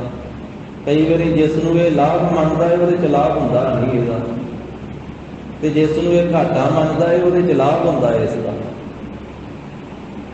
ਕਿਉਂਕਿ ਇੱਕ ਇਹਦੀ ਇਨਸਾਨ ਦੀ ਸਮਝ ਹੈ, ਇਹਦੀ ਆਪਣੀ ਵਿਚਾਰ ਹੈ, ਆਪਣੀ ਸੋਚਣੀ ਹੈ, ਇੱਕ ਗੁਰੂ ਸਾਹਿਬ ਜੀ ਦੀ ਵਿਚਾਰ। ਜਿਹੜਾ ਲਾਭ ਗੁਰੂ ਸਾਹਿਬ ਜੀ ਦੇਣਾ ਚਾਹੁੰਦੇ ਉਹਨੂੰ ਇਹ ਲਾਭ ਨਹੀਂ ਮੰਨਦਾ, ਇਹ ਉਹਨੂੰ ਘਾਟਾ ਹੀ ਮੰਨਦਾ। ਇਹ ਆਪਣੇ ਤਰੀਕੇ ਦੇ ਨਾਲ ਹੀ ਲਾਭ ਦੀ ਵਿਚਾਰ ਕਰਦਾ, ਇਹ ਲਾਭ ਮੰਨਦਾ ਹੈ ਆਪਣੇ ਤਰੀਕੇ ਦੇ ਨਾਲ। ਪਰ ਸਤਿਗੁਰੂ ਸਾਹਿਬ ਜੀ ਇਸ ਨੂੰ ਉਹ ਲਾਭ ਦੇਣਾ ਚਾਹੁੰਦੇ ਆ ਜਿਹੜਾ ਕਿਤੋਂ ਵੀ ਨਹੀਂ ਮਿਲ ਸਕਦਾ, ਉਹ ਮੁਨਾਫਾ ਦੇਣਾ ਚਾਹੁੰਦੇ ਜਿਹੜਾ ਲਾਭ ਲੈਣ ਵਾਸਤੇ ਆਇਆ। ਧੰਨ ਗੁਰੂ ਗ੍ਰੰਥ ਸਾਹਿਬ ਮਹਾਰਾਜ ਕਹਿੰਦੇ ਆ ਨਾ, ਲਾਹੇ ਕਾਰਨ ਆਇਆ ਜਗ, ਕਿ ਬੰਦਾ ਲਾਹਾ ਲੈਣ ਵਾਸਤੇ ਆਇਆ ਜਗ ਤੇ। ਪਰ ਇਹ ਬੰਦਾ ਸਮਝਦਾ ਵੀ ਸ਼ਾਇਦ ਰੁਪਈਆਂ ਦਾ ਹੀ ਲਾਹਾ ਲੈਣ ਵਾਸਤੇ ਆਏ ਆ, ਵੀ ਸਾਰੀ ਜ਼ਿੰਦਗੀ ਇਹੋ ਹੀ ਭੱਜ ਕੇ ਆਪਾਂ ਇਕੱਠੇ ਕਰਨੇ ਆ ਵੀ ਲਾਭ ਇਹਨਾਂ ਦਾ ਹੀ ਲੈਣਾ। ਮਹਾਰਾਜ ਕਹਿੰਦੇ ਲਾਹਾ ਲੈਣ ਵਾਸਤੇ ਆਇਆ, ਪਰ ਉਹ ਲਾਹਾ ਕੋਈ ਹੋਰ ਹੈ, ਉਹ ਤਾਂ ਨਾਮ ਦਾ ਲਾਹਾ ਹੈ, ਉਹ ਤਾਂ ਬਾਣੀ ਦਾ ਲਾਹਾ ਹੈ, ਉਹ ਤਾਂ ਸਤ ਸੰਗਤ ਦਾ ਲਾਹਾ ਹੈ। ਤੇ ਸਤਿਗੁਰੂ ਜੀ ਇਹਨੂੰ ਦੇਣਾ ਚਾਹੁੰਦੇ ਆ ਲਾਭ। ਹੁਣ ਜਿੱਥੋਂ ਇਹ ਸੁੱਖ, ਜਿਸ ਨੂੰ ਇਹ ਸੁੱਖ ਮੰਨੀ ਬੈਠਾ ਹੈ, ਜਿਸ ਨੂੰ ਲਾਭ ਮੰਨੀ ਬੈਠਾ, ਜਿਸ ਨੂੰ ਸੁੱਖ ਮੰਨੀ ਬੈਠਾ, ਸਤਿਗੁਰੂ ਕਹਿੰਦੇ ਉੱਥੇ ਸੁੱਖ ਹੈ ਹੀ ਨਹੀਂ। ਜਿਹੜਾ ਸੁੱਖ ਸਤਿਗੁਰੂ ਜੀ ਦੇਣਾ ਚਾਹੁੰਦੇ ਆ ਉਸ ਨੂੰ ਇਹ ਨਹੀਂ ਮੰਨਦਾ। ਮਹਾਰਾਜ ਸਾਹਿਬ ਕਹਿੰਦੇ ਤੂੰ ਮਰਿਆਦਾ ਵਿੱਚ ਚੱਲ, ਹੁਕਮ ਵਿੱਚ ਚੱਲ, ਭਾਣੇ ਵਿੱਚ ਚੱਲ ਤੇ ਤਾਂ ਸੁੱਖ ਹੋਵੇਗਾ। ਤੇ ਇਨਸਾਨ ਜਿਹੜਾ ਇਹ ਭਾਣੇ ਤੋਂ ਵੀ ਉਲਟ ਚੱਲਦਾ ਵਾ, ਮਹਾਰਾਜ ਦੇ ਹੁਕਮ ਤੋਂ ਵੀ ਉਲਟ ਚੱਲਦਾ ਹੈ, ਗੁਰੂ ਕੀ ਮਰਿਆਦਾ ਤੋਂ ਵੀ ਉਲਟ ਚੱਲਦਾ। ਸਤਿਗੁਰੂ ਕਹਿੰਦੇ ਮਰਿਆਦਾ ਦਾ ਵੇਖ, ਮਰਿਆਦਾ ਦਾ ਸੁਣ, ਮਰਿਆਦਾ ਦਾ ਬੋਲ, ਮਰਿਆਦਾ ਦਾ ਤੁਰ, ਸਭ ਕੁਝ ਮਰਿਆਦਾ ਨਿਯਮ ਦੇ ਵਿੱਚ ਰੱਖਦੇ ਮਹਾਰਾਜ ਸਾਹਿਬ। ਪਰ ਇਹ ਪੈਰ ਤੇ ਮਰਿਆਦਾ ਤੋੜ ਕੇ ਮਰਿਆਦਾ ਤੋਂ ਬਾਹਰ ਜਾਂਦਾ। ਇਹ ਕਹਿੰਦਾ ਮੈਂ ਖਾਊਂ ਵੀ ਆਪਣੀ ਮਰਜ਼ੀ ਨਾਲ, ਮੈਂ ਪੀਵਾਂਗਾ ਵੀ ਆਪਣੀ ਮਰਜ਼ੀ ਨਾਲ, ਮੈਂ ਵੇਖਾਂਗਾ ਵੀ ਆਪਣੀ ਮਰਜ਼ੀ ਨਾਲ, ਮੈਂ ਸੁਣਾਂਗਾ ਵੀ ਆਪਣੀ ਮਰਜ਼ੀ ਦੇ ਨਾਲ, ਮੈਂ ਚੱਲਾਂਗਾ ਵੀ ਆਪਣੀ ਮਰਜ਼ੀ ਦੇ ਨਾਲ, ਮੈਂ ਕਰਾਵਾਂਗਾ ਵੀ ਆਪਣੀ ਮਰਜ਼ੀ ਦੇ ਨਾਲ। ਮਹਾਰਾਜ ਕਹਿੰਦੇ ਫਿਰ ਸੁੱਖ ਕਿੱਥੋਂ ਪਾਊਗਾ? ਫਿਰ ਮੰਨੀ ਚੱਲ ਸੁੱਖ ਹੈ ਤਾਂ ਨਹੀਂ। ਫਿਰ ਗੁਰੂ ਸਾਹਿਬ ਨੇ ਜਿਵੇਂ ਆਖਿਆ ਨਾ, ਨਾਨਕ ਦੁਖੀਆ ਸਭ ਸੰਸਾਰ, ਸਾਰਾ ਸੰਸਾਰ ਦੁਖੀ ਹੈ। ਤੇ ਕਿਉਂ? ਗੁਰੂ ਕੀ ਆਗਿਆ ਛੱਡ ਕੇ। ਮੰਨੇ ਨਾਉ ਸੋਈ ਜਿਨ ਜਾਏ, ਜਿਸ ਨੇ ਨਾਮ ਨੂੰ ਮੰਨਿਆ ਮਾਰੇ ਕਹਿੰਦੇ ਉਹ ਜੀਵਨ ਦੀ ਬਾਜੀ ਜਿੱਤ ਕੇ ਗਿਆ। ਔਰ ਇਹ ਕਰਮ ਨਾ ਲੇਖੇ ਲਾਏ, ਹੋਰ ਕਰਮ ਲੇਖੇ ਜੀ ਨਹੀਂ ਲੱਗਦੇ। ਪੈਰ ਪੈਰ ਤੇ ਬੰਦਾ ਮਰਿਆਦਾ ਤੋੜਦਾ। ਇਹਨੇ ਸੁੱਖ ਕਿੱਥੇ ਮੰਨਿਆ ਹੋਇਆ? ਧੰਨ ਗੁਰੂ ਗ੍ਰੰਥ ਸਾਹਿਬ ਮਹਾਰਾਜ ਸਾਹਿਬ ਜੀ ਨੇ ਆਖਿਆ ਉੱਥੇ ਸੁੱਖ ਨਹੀਂ ਜਿੱਥੇ ਮੰਨੀ ਬੈਠਾ। ਸੁੱਖ ਨਾਹੀ ਬਹੁਤ ਹੈ ਧਨ ਖਾਤੇ, ਸੁੱਖ ਨਾਹੀ ਪੇਖੇ ਨਿਰਤ ਨਾਤੇ, ਸੁੱਖ ਨਾਹੀ ਬਹੁ ਦੇਸ ਕਮਾਏ। ਪਰ ਹਰ ਇੱਕ ਇਨਸਾਨ ਤਾਂ ਇਹ ਕਹਿੰਦਾ ਵੀ ਇੱਥੇ ਹੀ ਸੁੱਖ ਮਿਲਣਾ, ਪਰ ਮਹਾਰਾਜ ਕਹਿੰਦੇ ਨਹੀਂ ਇੱਥੇ ਸੁੱਖ। ਸਰਬ ਸੁੱਖਾ ਹਰ ਹਰ ਗੁਣ ਗਾਏ। ਗਰੀਬ ਨਵਾਜ ਨੇ ਆਖਿਆ ਸਾਰੇ ਸੁੱਖ ਮਿਲਨੇ ਆ ਵਾਹਿਗੁਰੂ ਦੇ ਗੁਣ ਗਾਉਣ ਦੇ ਨਾਲ, ਪ੍ਰਭੂ ਦਾ ਜਸ ਗਾਉਣ ਦੇ ਨਾਲ। ਪਰ ਇਹ ਆਪਣੀ ਮਰਜ਼ੀ ਕਰਦਾ। ਇਹ ਕਹਿੰਦਾ ਪਾਠ ਵੀ ਕਰਾ ਲਵਾਂਗਾ ਮੈਂ, ਪਰ ਆਪਣੀ ਮਰਜ਼ੀ ਨਾਲ ਹੀ ਕਰਾਉਂਗਾ। ਸਵੇਰੇ ਸੁਖਮਨੀ ਸਾਹਿਬ ਕਰਾਵਾਂਗੇ, ਸ਼ਾਮਾਂ ਨੂੰ ਦੀਵੇ ਵੀ ਲਾਵਾਂਗੇ। ਫਿਰ ਕਿਹਦਾ ਲਾਭ ਪ੍ਰਾਪਤ ਹੋਊਗਾ? ਫਲ ਕਿਹਦਾ ਮਿਲੂਗਾ? ਸਵੇਰ ਵਾਲੇ ਦਾ ਕਿ ਸ਼ਾਮ ਵਾਲੇ ਦਾ? ਫਿਰ ਕਹਿੰਦਾ ਵਾ ਕਿ ਸ਼ਬਦ ਦੇ ਸੁਣਾਓ ਜੀ ਲੱਖ ਖੁਸ਼ੀਆਂ ਪਾਤਸ਼ਾਹੀਆਂ, ਜੇ ਸਤਿਗੁਰ ਨਜ਼ਰ ਕਰੇ। ਧੱਕੇ ਨਾਲ ਲੈਣਾ ਚਾਹੁੰਦਾ ਲੱਖ ਖੁਸ਼ੀਆਂ ਪਾਤਸ਼ਾਹ, ਧੱਕੇ ਨਾਲ। ਕਿ ਮਹਾਰਾਜ ਗੱਲ ਨਹੀਂ ਤੁਹਾਡੀ ਮੰਨਣੀ, ਸਿੱਖਿਆ ਵਿੱਚ ਨਹੀਂ ਚੱਲਣਾ। ਤੁਸੀਂ ਕਹਿੰਦੇ ਹੋ ਸ਼ਰਾਬ ਨਹੀਂ ਪੀਣੀ, ਨਹੀਂ ਪਿਆਉਣੀ। 52 ਹੁਕਮਾਂ ਜਿਹੜੇ ਹਜ਼ੂਰ ਸਾਹਿਬ ਮਹਾਰਾਜ ਨੇ ਦਿੱਤੇ ਸੀ, ਉਹਨਾਂ ਦੇ ਵਿੱਚ ਇੱਕ ਹੁਕਮ ਇਹ ਆ ਸਿੱਖ ਵਾਸਤੇ ਕਿ ਸ਼ਰਾਬ ਨਾ ਪੀਣੀ, ਨਾ ਪਿਆਉਣੀ। ਕਈ ਕਹਿੰਦੇ ਅਸੀਂ ਪੀਂਦੇ ਤੇ ਨਹੀਂ, ਪਰ ਬੋਤਲ ਫੜ ਕੇ ਪਿਆ ਦਿੰਦੇ। ਅਸੀਂ ਪੀਂਦੇ ਨਹੀਂ ਉਸ ਤਰ੍ਹਾਂ, ਕਹਿੰਦੇ ਪਿਆਉਣ ਲੱਗਿਆ ਕੀ ਹੁੰਦਾ। ਪਰ ਮਹਾਰਾਜ ਨੇ ਆਖਿਆ ਕਿ ਨਾ ਪੀਣੀ, ਨਾ ਪਿਆਉਣੀ। ਇੱਕ ਆ ਗੁਰਮਤਿ, ਇੱਕ ਆ ਮਨਮਤ। ਉਹ ਮਨਮਤ ਕਰਦਾ ਬੰਦਾ ਆਪਣੀ ਮਰਜ਼ੀ ਨਾਲ। ਇਸ ਕਰਕੇ ਜਦੋਂ ਗੁਰੂ ਕੀ ਆਗਿਆ ਹੀ ਨਹੀਂ ਮੰਨੀ, ਸ਼ਰਾਬਾਂ ਵੀ ਪੀਂਦਾ ਹੈ, ਮਾਸ ਵੀ ਖਾਂਦਾ ਖਵਾਉਂਦਾ ਹੈ, ਤੇ ਪਾਠ ਵੀ ਕਰਾਈ ਜਾਂਦਾ। ਫਿਰ ਗੁਰੂ ਸਾਹਿਬ ਜੀ ਦਾ ਬਚਨ ਤਾਂ ਮੰਨਣਾ ਪਵੇਗਾ ਨਾ, ਜੋ ਜੋ ਮਹਾਰਾਜ ਨੇ ਆਖਿਆ। ਸੁੱਖ ਫਿਰ ਮਿਲੇਗਾ। ਇਸ ਕਰਕੇ ਬਹੁਤ ਮਰਿਆਦਾ ਤੋਂ ਉਲਟ ਹਰ ਇੱਕ ਕੋਈ ਮਰਿਆਦਾ ਵੇਖ ਲਈਏ। 5 ਸੰਸਕਾਰ ਆ, 5 ਸੰਸਕਾਰਾਂ ਵਿੱਚੋਂ ਕੋਈ ਭਾਗਾਂ ਵਾਲਾ ਹੀ ਵਿਰਲਾ ਵਿਰਲਾ ਹੀ ਆ। ਹੈਨ ਵਿਰਲੇ ਨਾ ਹੀ ਘਣੇ, ਫੈਲ ਪਕੜ ਸੰਸਾਰ। ਜਗ ਮਹਿ ਉਤਮ ਕਾਢੀਆ ਵਿਰਲੇ ਕਈ ਕੇ। ਜਨਮ ਸੰਸਕਾਰ ਹੈ ਸਾਡਾ। ਬੱਚੇ ਦਾ ਜਨਮ ਹੋਇਆ, ਉਸ ਵੇਲੇ ਗੁਰਮਤਿ ਦੀ ਮਰਿਆਦਾ ਕੀ ਕਰਨੀ ਹੈ ਬਹੁਤਿਆਂ ਨੂੰ ਤਾਂ ਪਤਾ ਹੀ ਨਹੀਂ। ਕਿ ਉਸ ਵੇਲੇ ਜਪਜੀ ਸਾਹਿਬ ਦਾ ਪਾਠ ਕਰਨਾ, ਆਨੰਦ ਸਾਹਿਬ ਦਾ ਪਾਠ ਕਰਨਾ ਹੈ, ਅੰਮ੍ਰਿਤ ਦੀ ਗੁੜਤੀ ਦੇਣੀ ਹੈ ਬੱਚੇ ਨੂੰ, ਅਰਦਾਸ ਬੇਨਤੀ ਕਰਾਉਣੀ ਹੈ, ਹੁਕਮਨਾਮੇ ਦੇ ਪਹਿਲੇ ਅੱਖਰ ਤੋਂ ਨਾਂ ਰੱਖਣਾ ਹੈ, ਗੁਰੂ ਸਾਹਿਬ ਜੀ ਦਾ ਸ਼ੁਕਰਾਨਾ ਕਰਨਾ। ਫਿਰ ਵਿਦਿਆ ਸੰਸਕਾਰ ਹੈ, ਬੱਚੇ ਬੱਚੀ ਨੂੰ ਵਿਦਿਆ ਪੜ੍ਹਨ ਪਾਉਣਾ ਵਾ, ਫਿਰ ਮਹਾਰਾਜ ਅੱਗੇ ਅਰਦਾਸ ਕਰਨੀ ਹੈ। ਫਿਰ ਅੰਮ੍ਰਿਤ ਸੰਸਕਾਰ ਹੈ ਕਿ ਅਸੀਂ ਅੰਮ੍ਰਿਤ ਵੀ ਛਕਣਾ ਹੈ, ਗੁਰੂ ਕੀ ਸਿੱਖੀ ਵਿੱਚ ਆਉਣਾ। ਫਿਰ ਆਨੰਦ ਕਾਰਜ ਸੰਸਕਾਰ ਹੈ, ਫਿਰ ਅੰਤਮ ਸੰਸਕਾਰ ਹੈ। ਤੇ 5 ਸੰਸਕਾਰਾਂ ਦੇ ਵਿੱਚ ਗੁਰਮਤਿ ਕਿਤੇ ਵਿਰਲੇ ਵਿਰਲੇ ਥਾਂ ਤੇ ਹੁੰਦੀ, ਨਹੀਂ ਤਾਂ ਹਰ ਇੱਕ ਥਾਂ ਤੇ ਮਨਮਤ ਤੇ ਆਪਣੀ ਮਰਜ਼ੀ ਦੇ ਨਾਲ ਸਭ ਕੁਝ ਕੀਤਾ ਕਰਾਇਆ ਜਾਂਦਾ। ਤਾਂ ਇੱਥੇ ਭਾਈ ਰਾਮ ਸਿੰਘ ਜੀ, ਮਹਾਰਾਜ ਸਾਹਿਬ ਜੀ ਦਾ ਸਿੰਘ ਕਹਿ ਰਿਹਾ ਕਿ ਸਿੰਘਾ ਇਹ ਗੁਰੂ ਕੀ ਦਸਤਾਰ ਜਾਣੀ, ਇਹਨੂੰ ਲੰਘ ਕੇ ਨਾ ਜਾਣੀ, ਇਹਦੇ ਵਿੱਚ ਤੈਨੂੰ ਸੁੱਖ ਆ। ਪਰ ਉਹ ਕਹਿੰਦਾ ਵੀ ਨਹੀਂ, ਮੈਂ ਤਾਂ ਜਾਵਾਂਗਾ। ਗੁਰੂ ਸਾਹਿਬ ਜੀ ਤਾਂ ਵਿਚਾਰ ਹੀ ਨਹੀਂ ਕਰਦੇ। ਮੇਰੇ ਘਰ ਤੋਂ ਕਿੱਡੀ ਦੂਰ ਹੈ ਦੱਖਣ, ਪਰ ਸਤਿਗੁਰੂ ਹਾਨ ਲਾਭ ਦੀ ਵਿਚਾਰ ਕੋਈ ਨਹੀਂ ਕਰਦੇ ਹਨ। ਇਸ ਕਰਕੇ ਮੇਰੇ ਤੋਂ ਸਦਨ ਘਰ ਨਹੀਂ ਤਿਆਗਿਆ ਜਾ ਸਕਦਾ। ਮੈਂ ਆਪਣੇ ਘਰ ਨੂੰ ਨਹੀਂ ਛੱਡ ਸਕਦਾ ਹਾਂ। ਇਸ ਕਰਕੇ ਮੇਰੇ ਤੋਂ ਗੁਰੂ ਸਾਹਿਬ ਜੀ ਦੇ ਸਾਹਮਣੇ ਨਹੀਂ ਜਾਇਆ ਜਾਂਦਾ, ਗੁਰੂ ਸਾਹਿਬ ਜੀ ਦੇ ਮੁਖ ਨਹੀਂ ਲੱਗਿਆ ਜਾਂਦਾ। ਇਸ ਤਰ੍ਹਾਂ ਕਹਿ ਕਰਕੇ ਘੋੜੇ ਨੂੰ ਤੋਰ ਦਿੱਤਾ ਔਰ ਮਾਲ ਤੋਂ ਵੀ ਲੰਘ ਗਿਆ। ਨਹੀਂ ਉਸਨੇ ਮਨ ਵਿੱਚ ਕੋਈ ਭੈ ਲਿਆਂਦਾ। ਭਾਈ ਸੰਤੋਖ ਸਿੰਘ ਜੀ ਕਹਿੰਦੇ ਕਿ ਜਾਣੋ ਟਾਹਣਿਆਂ ਸਮੇਤ, ਮੁੱਢ ਦੇ ਸਮੇਤ ਇੱਕੇ ਵਾਰੀ ਸਭ ਕੁਝ ਨਾਸ ਜਿਹੜਾ ਉਹ ਕਰਾ ਲਿਆ ਹੈ। ਇੱਕੇ ਵਾਰੀ ਕਿ ਟਾਹਣਿਆਂ ਦੇ ਸਮੇਤ, ਮੁੱਢ ਦੇ ਸਮੇਤ ਹੀ ਨਾਸ ਹੋ ਗਿਆ। ਤਾਂ ਸਿੰਘ ਉਸੇ ਮੌਕੇ ਤੇ ਆਪਣੇ ਘੋੜੇ ਨੂੰ ਵਾਪਸ ਮੋੜਿਆ ਤੇ ਸਤਿਗੁਰੂ ਜੀ ਦੇ ਪਾਸ ਪਹੁੰਚ ਗਿਆ। ਜਾ ਬੇਨਤੀ ਕੀਤੀ, ਮਹਾਰਾਜ ਭਾਈ ਰਾਮ ਸਿੰਘ ਰੁਮਾਲ ਨੂੰ ਵੇਖ ਕੇ ਵੀ ਨਹੀਂ ਰੁਕਿਆ। ਉਹਨੇ ਕਹਿ ਦਿੱਤਾ ਮੇਰੇ ਤੋਂ ਆਪਣਾ ਘਰ ਨਹੀਂ ਛੱਡਿਆ ਜਾ ਸਕਦਾ। फिर वीर रस विच आ गए कलगीधर पातशाह। ये गल सुन करके ते बचन कर दिता। महाराज कहते वो कहता वा कि मेरे तो घर नहीं छड्या जा सकता। वो अनजान जिस घर नूं त्याग नहीं सकता। महाराज कहते उस घर में 1 महीना टक्करा मारेगा। 1 महीना भर टक्करा मारदा रहेगा उसे घर दे नाल। फिर छड़ जाएगा पक्का ही उस घर में। 1 महीना पहला उसे घर नाल टक्करा मारेगा जिस घर में कहता मैं छड़ नहीं सकता। ते 1 महीना टक्करा मार के फिर छड़ के चले जाएगा। फिर दूजा बचन भी कर दिता कि डल्ले दे समेत जिन्ने भज के गए हैं जानो उन्होंने जमदूतां ने छेती फड़ लिया है। जेड़े सानू इत्थे छड्ड करके इस तरह चोरी भज के गए हैं उधर उन्होंने जम छेती फड़ लवेगा। मौत छेती फड़ लवेगी, जम छेती फड़ लवेगा। इस तरह कलगीधर पातशाह महाराज वीर रस में जा करके श्राप रूपी वचन हो गया इन्हां दे वास्ते ते अगे चल पए। तां जिन्ने पिछां नूं हटे ना वो सारे आपदा दे विच पै गए। जिन्ने चोरी पिछां नूं भज भज के मुड़े वो बिपता च पै गए इस मौके। राम सिंह जिस वेले हट के वापस आया है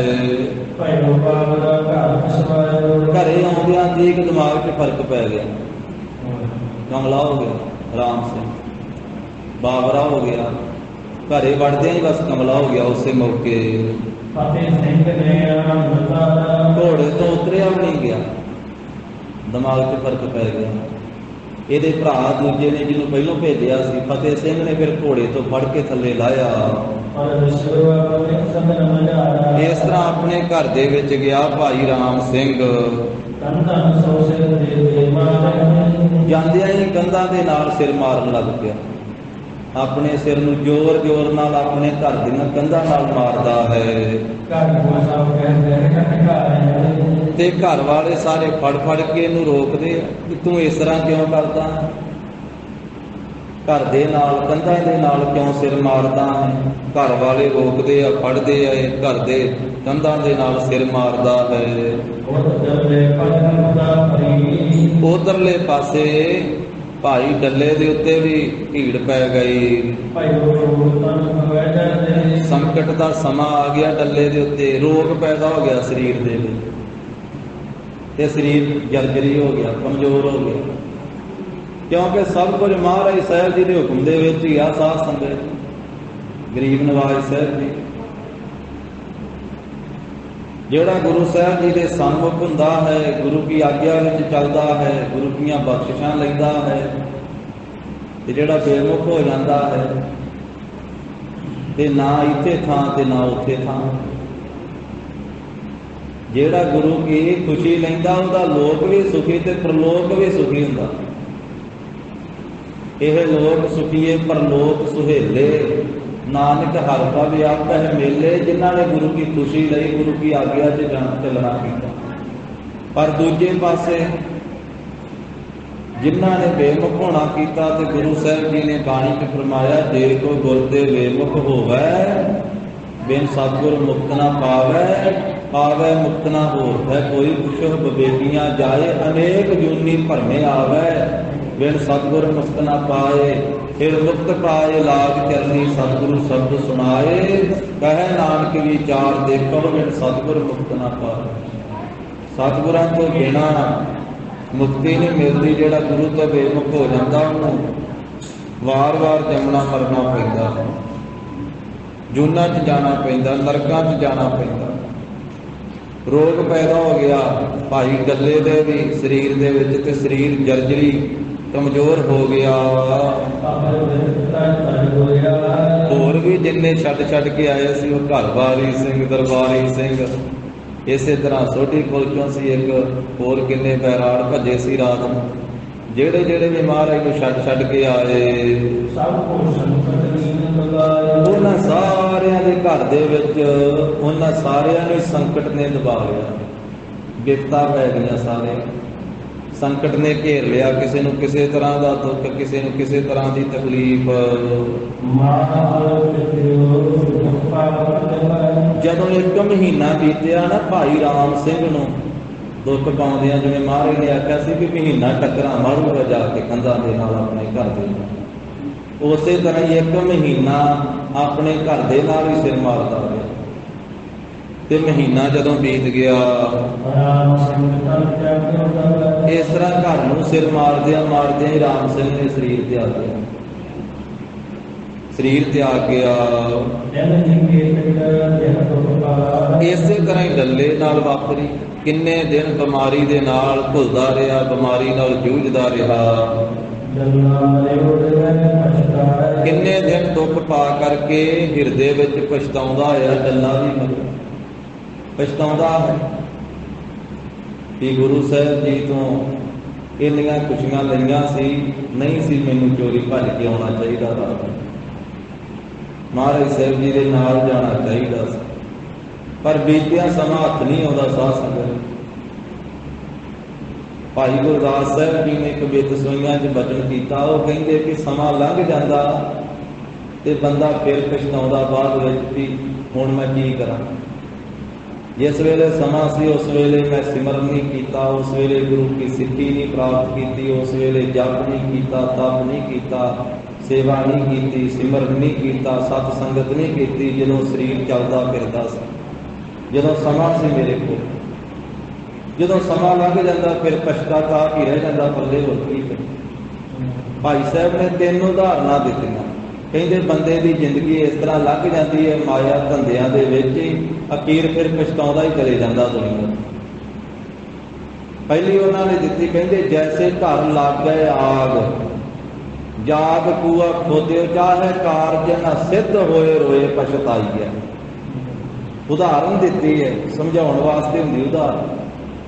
ਭਾਈ ਸਾਹਿਬ ਕਹਿੰਦੇ ਵੀ ਅਚਨਚੇਤ ਕਿਸੇ ਦੇ ਘਰ ਵਿੱਚ ਅੱਧੀ ਰਾਤ ਅੱਗ ਲੱਗ ਜਾਵੇ, ਉਸ ਮੌਕੇ ਤੇ ਉਹ ਘਰ ਦਾ ਮੈਂਬਰ ਉੱਠ ਕਰਕੇ ਕਹੀ ਪੜ ਕੇ ਤੇ ਖੂਹ ਪੁੱਟਣ ਲੱਗ ਪਵੇ। ਆਖੇ ਜੀ ਹੁਣ ਮੈਂ ਖੂਹ ਪੁੱਟਾਂ ਤੇ ਫਿਰ ਪਾਣੀ ਕੱਢਾਂ ਤੇ ਉਹ ਪਾਣੀ ਕੱਢ ਕੇ ਅੱਗ ਦੇ ਉੱਤੇ ਪਾਵਾਂ ਤੇ ਅੱਗ ਨੂੰ ਬੁਝਾਵਾਂ।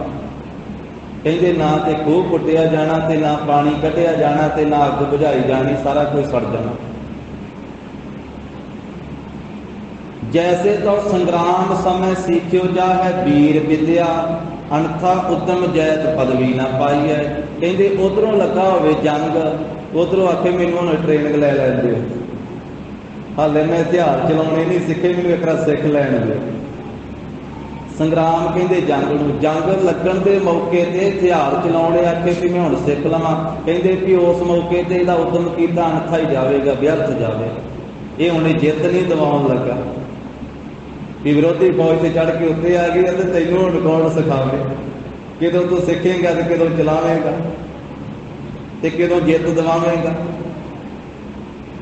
तीजा बचन कीता कि कुछ सज्जन मित्र यात्रा ते गए, रात नूं किते विश्राम कीता ते कुछ तां उद्यमी सी, उन्हां ने अमृत वेले वेले नाल इशनान कीता ते अगे चल पए, किते लिद्र दा मारिया सुत्ता ही रहा उत्ते। बाकी चले गए, वो सूरज चढ़े दे नाल उठदा वा ते अपना साजो समान इकट्ठा करदा फिरदा, वो बन के अपना झोला अपना बैग हुण मगरों तुरिया। जेड़े तड़के 3 बजे दे तुरे आ ते जेड़ा 8 बजे तुरिया वो कित्थों नार लड़ूगा, वो तां किन्ना पैंडा तय कर गए। जैसे निस सोवत संगाती चल जात, पातशाह घोर भए भार बांध चले कत जाइए। पिछों दिन चढ़े तो अपना भार बन के मगर तुरे ते अमृत वेले जेड़े तुरे उन्हां नाल किवें रल जावे। ये 3 उदाहरणां दित्तियां भाई साहब जी ने। जैसे घर लागे आग, जाग कूआ खोदियो जा है, कारज न सिद्ध होए रोए पछताई है। जैसे तो संग्राम समय सीखियो जा है वीर विद्या, अनथा उद्यम जैत पदवी न पाई है। जैसे निस सोवत संगाती चल जात, पाशे घोर भये भार बांध चले कद जाइए। तैसे माया धन दे अवध बिहाए जाए। ਅੰਤ ਕਾਲ ਕੈਸੇ ਹਰ ਨਾਮ ਲਿਵ ਲਾਈ।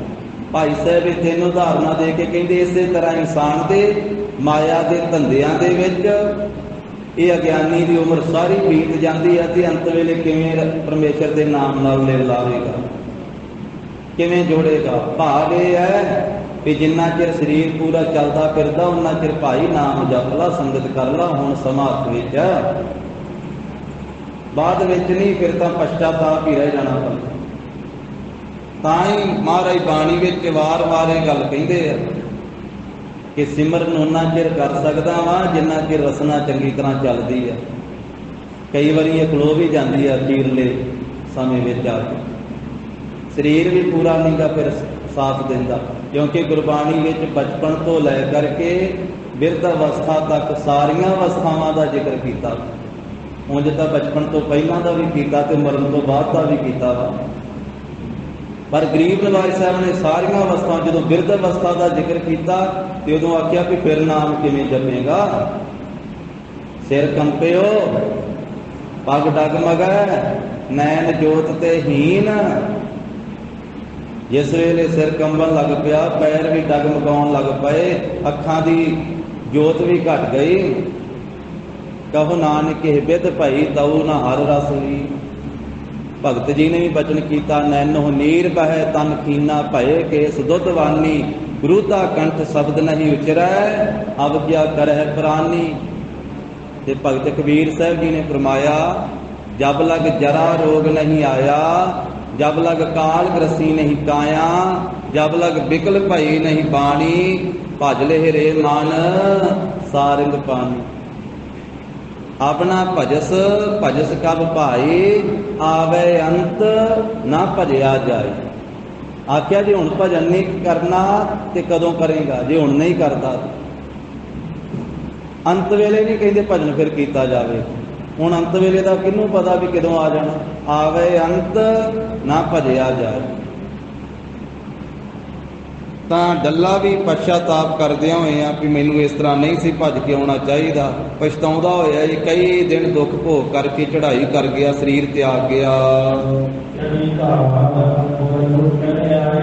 ਤੇ ਜਿਸ ਵੇਲੇ ਡੱਲਾ ਚੜ੍ਹਾਈ ਕਰ ਗਿਆ ਨਾ ਤੇ ਫਿਰ ਧਾੜ ਚੜ੍ਹ ਕੇ ਆਈ ਨਗਰ ਨੂੰ ਲੁੱਟਣ ਵਾਸਤੇ, ਕਿਉਂਕਿ ਉਹਨਾਂ ਨੇ ਸੁਣ ਲਿਆ ਵੀ ਇੱਥੋਂ ਦਾ ਚੌਧਰੀ ਡੱਲਾ ਮਰ ਗਿਆ, ਇਸ ਕਰਕੇ ਹੁਣ ਆਪਾਂ ਜਾ ਕੇ ਇੱਥੇ ਲੁੱਟ ਮਚਾਈਏ। ਤੇ ਭਾਈ ਡੱਲੇ ਦੇ ਦੋ ਪੋਤਰੇ ਸੀ ਉਸ ਵੇਲੇ, ਉਹ ਖੇਲ ਰਹੇ ਸੀ, ਖੇਲ ਦੇ ਵਿੱਚ ਮਸਤ ਸਨ। ਇੱਕ ਉਹ ਚਰਖੇ ਦਾ ਜਿਹੜਾ ਤਕਲਾ ਹੁੰਦਾ ਨਾ, ਉਹਨੂੰ ਫੜ ਕਰਕੇ ਤੇ ਅੱਗੇ ਅੱਗੇ ਭੱਜਿਆ ਹੈ, ਤੇ ਇੱਕ ਉਹ ਸਿਪਾਹੀ ਜਿਹੜਾ ਸੀ ਉਹ ਪਿੱਛੇ ਉਹਨੂੰ ਫੜਨ ਵਾਸਤੇ ਭੱਜਾ, ਤੇ ਉਹ ਡਿੱਗ ਪਿਆ ਤੇ ਉਹ ਜਿਹੜਾ ਤਕਵਾ ਸੀ ਨਾ ਉਹ ਕਲੇਜੇ ਵਿੱਚ ਖੁੱਭ ਗਿਆ। ਇਸ ਤਰੀਕੇ ਦੇ ਨਾਲ ਡੱਲੇ ਦਾ ਇੱਕ ਪੋਤਰਾ ਮਾਰਿਆ ਗਿਆ ਤੇ ਦੂਸਰੇ ਪੋਤਰੇ ਨੂੰ ਬਿਮਾਰੀ ਹੋ ਗਈ ਜਿਹਨੂੰ ਸੀਤਲਾ ਕਿਹਾ ਜਾਂਦਾ, ਖਸਰਾ ਜਿਹਾ ਹੋ ਗਿਆ, ਦਾਣੇ ਜੇ ਨਿਕਲ ਆਉਂਦੇ ਸਾਰੇ ਸਰੀਰ ਦੇ ਉੱਤੇ, ਉਹ ਸੀਤਲਾ ਦਾ ਰੋਗ ਹੋ ਗਿਆ ਤੇ ਡੱਲੇ ਦਾ ਦੂਸਰਾ ਪੋਤਰਾ ਵੀ ਮਾਰਿਆ ਗਿਆ। ਇਸ ਤਰੀਕੇ ਨਾਲ ਕਵੀ ਜੀ ਕਹਿੰਦੇ ਆ ਭਾਈ ਡੱਲੇ ਦੀ ਇਹ ਬੰਸ ਜਿਹੜੀ ਉਹ ਸਮਾਪਤ ਹੋ ਗਈ।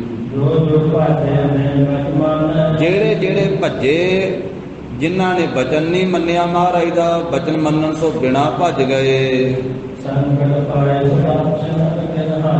ਉਹਨਾਂ ਨੇ ਦੁੱਖ ਵੀ ਪਾਇਆ, ਸੰਕਟ ਵੀ ਪਾਇਆ ਤੇ ਉਹ ਛੇਤੀ ਨਾਸ ਹੋ ਗਏ। ਇੱਥੇ ਭਾਈ ਸਾਹਿਬ ਭਾਈ ਵੀਰ ਸਿੰਘ ਜੀ ਨੇ ਥੱਲੇ ਹੇਠਾਂ ਟੋਕ ਦਿੱਤੀ ਆ, ਕਹਿੰਦੇ ਇਹ ਗੱਲ ਵਿਸ਼ੇਸ਼ ਖੋਜ ਤਲਬ ਹੈ, ਕਿ ਇਸ ਗੱਲ ਉੱਤੇ ਵਿਸ਼ੇਸ਼ ਖੋਜ ਕਰਨੀ ਚਾਹੀਦੀ ਹੈ, ਕਿਉਂਕਿ ਉਸ ਦਾ ਘਰਾਣਾ ਹੁਣ ਤੱਕ ਮੌਜੂਦ ਹੈ।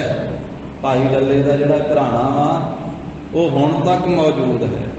ਜਿਨ੍ਹਾਂ ਦੇ ਪਾਸ ਡੱਲੇ ਨੂੰ ਹੋਈਆਂ ਗੁਰੂ ਦੀਆਂ ਬਖਸ਼ਿਸ਼ਾਂ ਮੌਜੂਦ ਹਨ ਤੇ ਦਰਸ਼ਨ ਕਰਵਾਉਂਦੇ ਹਨ ਤਖਤ ਸ੍ਰੀ ਦਮਦਮਾ ਸਾਹਿਬ ਵਾਲੇ ਸਥਾਨ, ਸਾਬੋ ਕੀ ਤਲਵੰਡੀ, ਅੱਜ ਵੀ ਉਹਨਾਂ ਬਖਸ਼ਿਸ਼ਾਂ ਦੇ ਦਰਸ਼ਨ ਕਰਵਾਏ ਜਾਂਦੇ। ਫਿਰ ਅੱਗੇ ਭਾਈ ਸਾਹਿਬ ਜੀ ਨੇ ਜ਼ਿਕਰ ਕੀਤਾ, ਕਹਿੰਦੇ ਜਾਪਦਾ ਹੈ ਕਿ ਡੱਲੇ ਦੇ ਬੇਟੇ ਤਾਂ ਗੁਜ਼ਰ ਗਏ, ਪਰ ਭਰਾਵਾਂ ਵਿੱਚੋਂ ਜਾਂ ਕਿਸੇ ਹੋਰ ਪੁੱਤਰ ਤੋਂ ਵੰਸ਼ ਜਾਰੀ ਰਿਹਾ ਕਿ ਭਾਈ ਡੱਲੇ ਦਾ ਵੰਸ਼ ਜਿਹੜਾ ਹੈ ਉਹ ਕਿਸੇ ਤਰੀਕੇ ਦੇ ਨਾਲ ਅੱਗੇ ਚੱਲਦਾ ਰਿਹਾ ਹੈ, ਵੀ ਉਹਦੇ ਪੁੱਤਰ ਤਾਂ ਗੁਜ਼ਰ ਗਏ, ਤਾਂ ਫਿਰ ਜਾਂ ਭਰਾਵਾਂ ਦੇ ਵਿੱਚੋਂ ਜਾਂ ਹੋਰ ਪੁੱਤਰ ਦੇ ਵਿੱਚੋਂ ਉਹਨਾਂ ਦਾ ਜਿਹੜਾ ਵੰਸ਼ ਹੈ ਉਹ ਚੱਲਦਾ ਰਿਹਾ ਹੈ, ਜੋ ਹੁਣ ਤੀਕ ਉਹਨਾਂ ਦੀ ਵੰਸ਼ ਦੇ ਵਿੱਚੋਂ ਉਹ ਪਰਿਵਾਰ ਉੱਥੇ ਹੈ ਜੋ ਬਖਸ਼ਿਸ਼ਾਂ ਦੇ ਦਰਸ਼ਨ ਕਰਵਾਉਂਦੇ ਹਨ। ਵੀ ਇਹ ਜਿਹੜੀ ਹੈ ਇਹ ਵਿਚਾਰ ਖੋਜ ਦੇ ਅਧੀਨ ਹੈ, ਇਹਦੇ ਤੇ ਹੋਰ ਖੋਜ ਜਿਹੜੀ ਉਹ ਕਰਨੀ ਚਾਹੀਦੀ ਹੈ। ਭਾਈ ਵੀਰ ਸਿੰਘ ਜੀ ਨੇ ਆਪਣੀ ਵਿਚਾਰ ਦਿੱਤੀ ਹੈ। ਇਸ ਤਰ੍ਹਾਂ ਇਹ ਬਚਨ ਕਰਕੇ ਵੀਰ ਰਸ ਵਿੱਚ ਜਾ ਕੇ ਸ਼ਰਾਬ ਰੂਪੀ ਬਚਨ ਹੋਇਆ ਤੇ ਸਤਿਗੁਰੂ ਜੀ ਉੱਥੋਂ ਅੱਗੇ ਚੱਲ ਪਏ। ਮਹਾਰਾਜ ਸਾਹਿਬ ਜੀ ਜਾ ਕੇ ਪਹੁੰਚ ਗਏ ਆ ਮਧੂ ਸਿੰਘਾਣੇ ਨਾਮ ਦੇ ਨਗਰ ਦੇ ਵਿੱਚ। ਇਹ 18 ਕੋਹ ਸਤਿਗੁਰੂ ਜੀ ਨੇ ਪੈਂਡਾ ਤੈਅ ਕੀਤਾ ਤੇ 18 ਕੋਹ ਦਾ ਸਫ਼ਰ ਕਰਕੇ ਮਧੂ ਸਿੰਘਾਣੇ ਨਗਰ ਦੇ ਵਿੱਚ ਜਾ ਕੇ ਪੜਾ ਕੀਤਾ ਹੈ। ਸੰਧਿਆ ਦਾ ਸਮਾਂ ਹੋ ਗਿਆ ਸੀ ਉਸ ਮੌਕੇ ਤੇ ਜਦੋਂ ਸਤਿਗੁਰੂ ਜੀ 18 ਕੋਹ ਸਫ਼ਰ ਕਰਕੇ ਇਹ ਮਧੂ ਸਿੰਘਾਣੇ ਨਗਰ ਵਿੱਚ ਪਹੁੰਚੇ ਤੇ ਸ੍ਰੀ ਗੁਰੂ ਜੀ ਨੇ ਆਪਣੇ ਮਨ ਦੇ ਵਿੱਚ ਇਸ ਤਰ੍ਹਾਂ ਵਿਚਾਰ ਉਸ ਵੇਲੇ ਕੀਤੀ। ਜੋ ਭਾਈ ਰੂਪਚੰਦ ਦੀ ਵੰਸ਼ ਵਿੱਚੋਂ ਭਾਈ ਪਰਮ ਸਿੰਘ ਭਾਈ ਧਰਮ ਸਿੰਘ ਜੀ ਨਾਲ ਆ ਰਹੇ ਹਨ। ਮਹਾਰਾਜ ਕਹਿੰਦੇ ਅੱਜ ਤਾਂ ਬਹੁਤ ਵੀ ਸ਼ਾਮਾਂ ਪੈ ਗਈਆਂ, ਹੁਣ ਐਡੀ ਛੇਤੀ ਹੁਣ ਆ ਕਰਕੇ ਨਵਾਂ ਪਲੰਘ ਕਿਵੇਂ ਬਣਾਉਣਗੇ ਸਾਡੇ ਵਾਸਤੇ, ਵੀ ਅੱਜ ਨਹੀਂ ਉਹਨਾਂ ਤੋਂ ਬਣਾਇਆ ਜਾਵੇਗਾ। ਵੀ ਅੱਜ ਵੇਖਦੇ ਆ ਅੱਜ ਕਿਵੇਂ ਸਿਦਕ ਕਮਾਉਂਦੇ, ਵੀ ਅੱਜ ਕਿਸ ਤਰੀਕੇ ਨਾਲ ਆ ਕੇ ਸੇਵਾ ਕਰਦੇ ਆ। ਅੱਜ ਤਾਂ ਸ਼ਾਮਾਂ ਪੈ ਗਈਆਂ ਹਨ।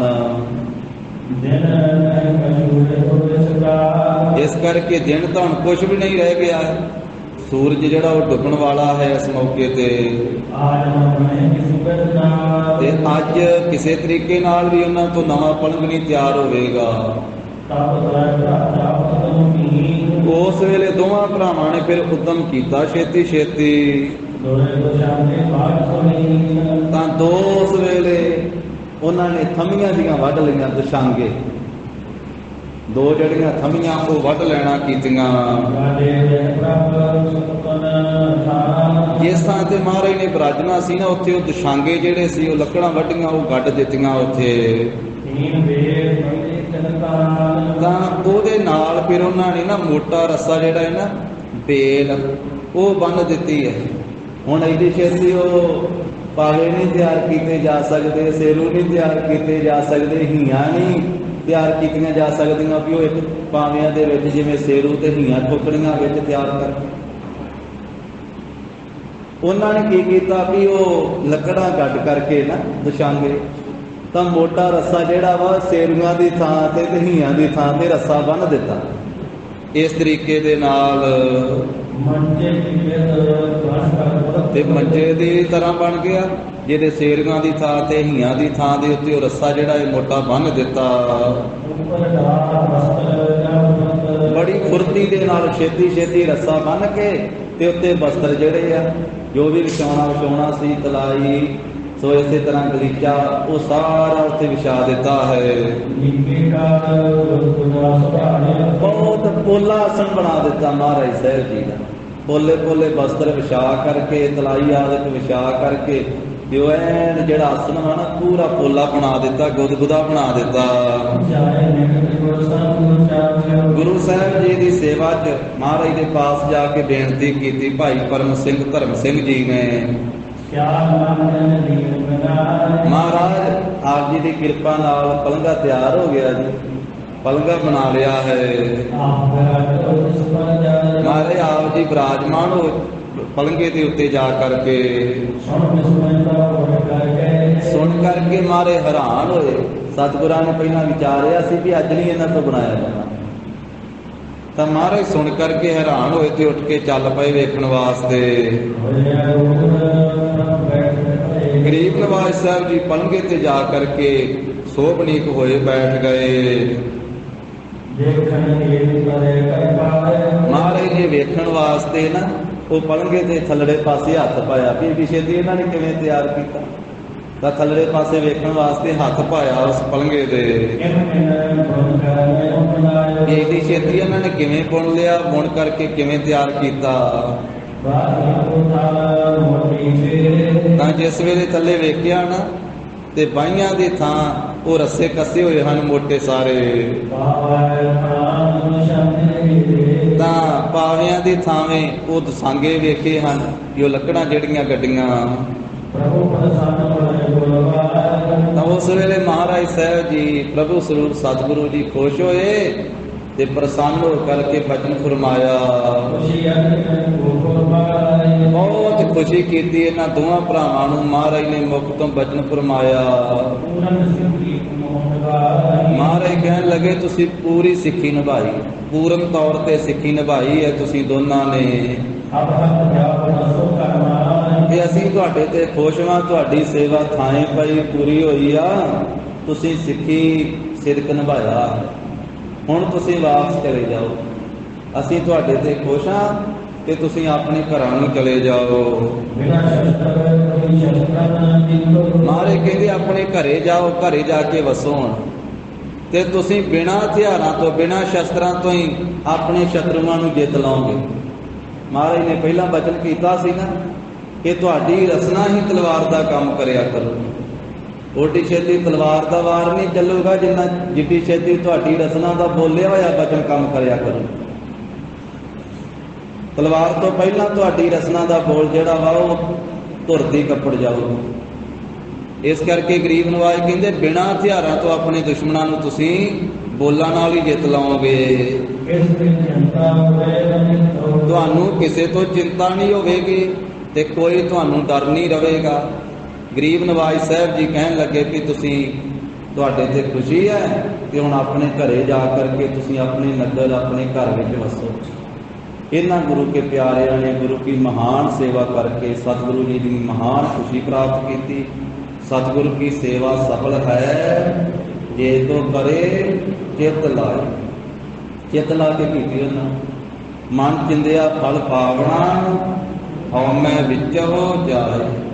ਮਨ ਚਿੰਦਿਆ ਫਲ ਪ੍ਰਾਪਤ ਕੀਤਾ ਤੇ ਹਉਮੈ ਵੀ ਤਿਆਗੀ। ਸਤਿਗੁਰੂ ਗਰੀਬ ਨਵਾਜ ਸਾਹਿਬ ਜੀ ਦੇ ਪਾਵਨ ਇਤਿਹਾਸ ਦੀ ਵਿਚਾਰ ਸਾਂਝੀ ਕਰਦੇ ਹਾਂ। ਸਤਿਗੁਰੂ ਜੀ ਗੁਰੂ ਕੀ ਸੰਗਤ ਜੀ ਮਿਆਂ ਭੁੱਲਾਂ ਚੁੱਕਾਂ ਦੀ ਖਿਮਾ ਦੇਣੀ। ਦੇਹੋ ਸੱਜਣੇ ਅਸੀਸੜੀਆਂ ਜਿਉ ਹੋਵੈ ਸਾਹਿਬ ਸਿਉਂਦੇ। ਵਾਹਿਗੁਰੂ ਵਾਹਿਗੁਰੂ ਵਾਹਿਗੁਰੂ ਵਾਹਿਗੁਰੂ। ਸਾਰੀ ਸੰਗਤ ਹਾਜ਼ਰੀ ਲਾਓ। ਵਾਹਿਗੁਰੂ ਵਾਹਿਗੁਰੂ ਵਾਹਿਗੁਰੂ ਵਾਹਿਗੁਰੂ।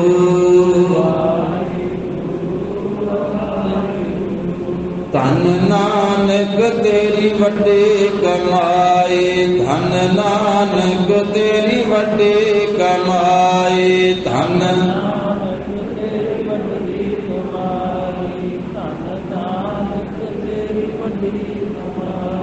ਸਿੱਧ ਬੋਲਨ ਸੁਭ ਬਚਨ, ਸਿੱਧ ਬੋਲਨ ਸੁਭ ਬਚਨ।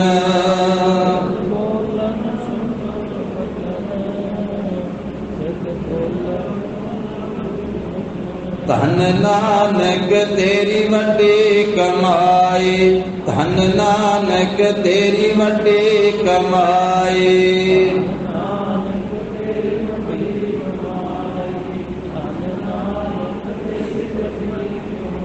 ਵੱਡਾ ਪੁਰਖ ਪ੍ਰਗਟਿਆ, ਵੱਡਾ ਪੁਰਖ ਪ੍ਰਗਟਿਆ।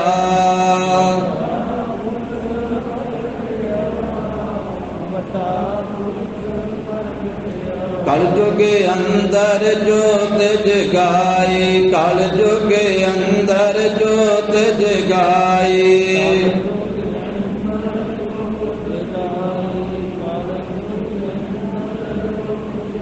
हे गोविंद हे गोपाल हे दयाल लाल, प्राणनाथ अनाथ सखे दीन दर्द निवार।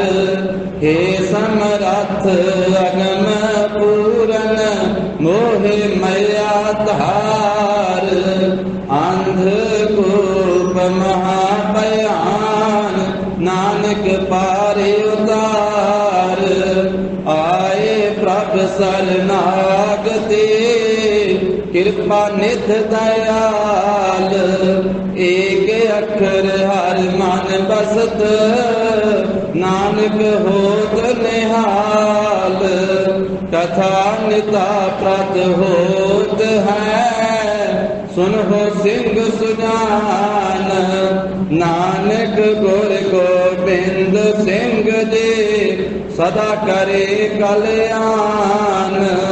नानक गुर गोबिंद सिंह जी, सदा करे कल्याण। वाहिगुरु जी का खालसा, वाहिगुरु जी की फतेह। सत श्री अकाल।